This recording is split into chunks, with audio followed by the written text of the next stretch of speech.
fois la musique me plaisait. J'ai réussi à avoir un accordéon en 1942, accordéon sur lequel on m'a fait jouer des airs de l'époque, c'était tout bête, et en fait au fond de moi c'était pas ce genre de musique que je voulais faire autre chose, sans savoir pourquoi d'ailleurs, je voulais faire de la grande musique. Autour de moi, tout le monde disait que l'accordéon n'était pas un instrument de musique.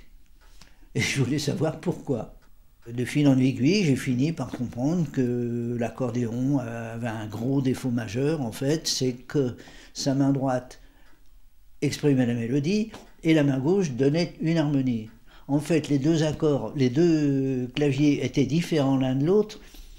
Ils s'accordaient sur le plan accompagnement-chant, mais en fait, ils n'étaient pas complets.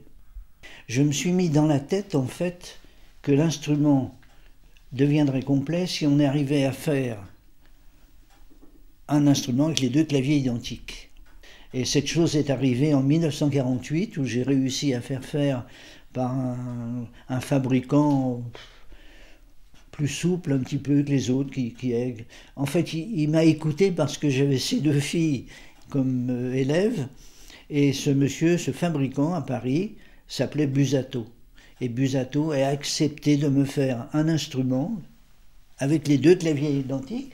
Et ici, vous avez le prototype, le fameux prototype de Busato qu'il m'a fait en 1948. Alors de ce jour, j'ai décidé, parce qu'il fallait aussi que je gagne ma vie, c'était pas un mince problème non plus, et de donner des cours, mais je ne voulais donner des leçons que sur ce modèle. Et ce modèle, on l'a appelé harmonéon, du mot harmonieux, harmonie. Et ma foi, ça a duré jusqu'à maintenant.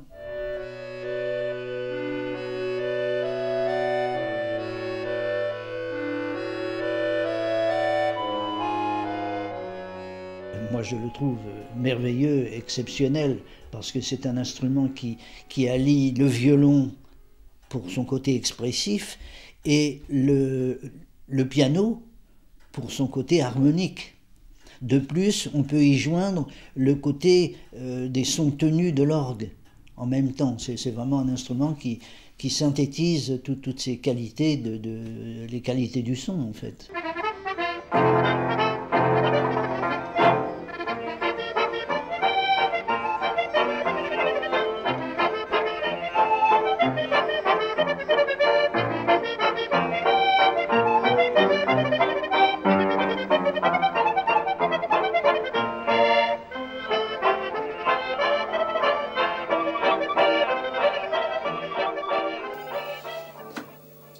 Voyez-vous ça, le secret de l'accordéon, c'est cette petite lamelle qu'on appelle en fait une hanche libre.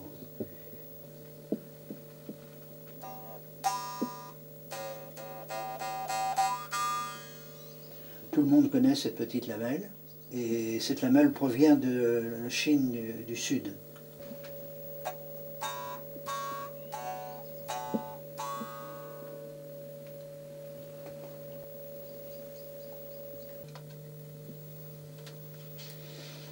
Alors vous voyez, cet instrument est le précurseur de l'accordéon, car les petites lames que vous voyez là proviennent de la guimbarde.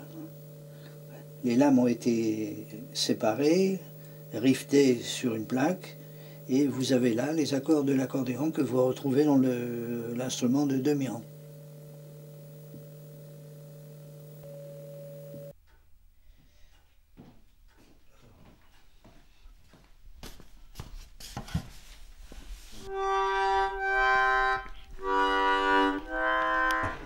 Ça, c'est l'accordéon de Demian, 1829. Il en a fait un après, un petit peu plus important, en 1829, c'est-à-dire que de 5 touches, il est passé à 7 touches. Et c'était relativement simple, vous voyez, la caisse il y avait, voilà, ce qu'on peut appeler un petit sommier avec les hanches libres dessus, ça se plaçait là-dedans. Le couvercle s'emboîtait comme un plumier, tout bêtement. Et grâce à ça, on obtenait des sons.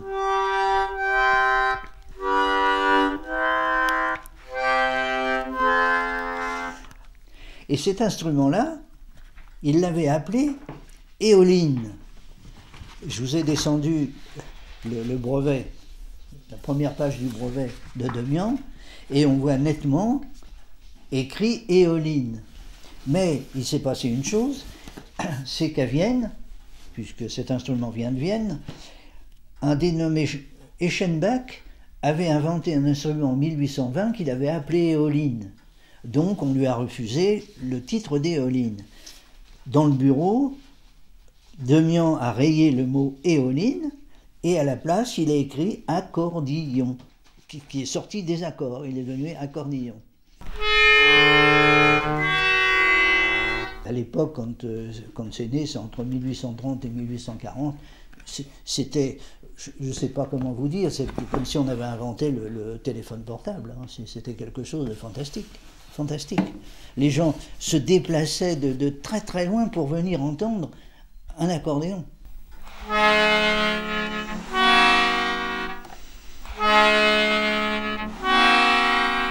Et chose encore plus drôle, il ne peut être joué qu'avec un soufflet. Parce que si on met de l'air continu sur l'instrument, il perd toutes ses qualités. C'est le soufflet qui donne les qualités de l'accordéon, étant donné qu'on le tient dans la main, et on peut jouer crescendo, on peut jouer décrescendo, c'est-à-dire on peut faire des sons forts, des sons faibles, et toute la qualité est là. Mais avec un soufflet, à main.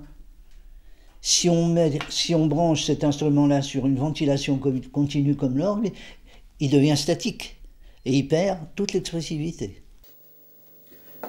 Si vous voulez me suivre, je vais vous faire voir le 4e livre que je suis en train d'écrire sur l'accordéon.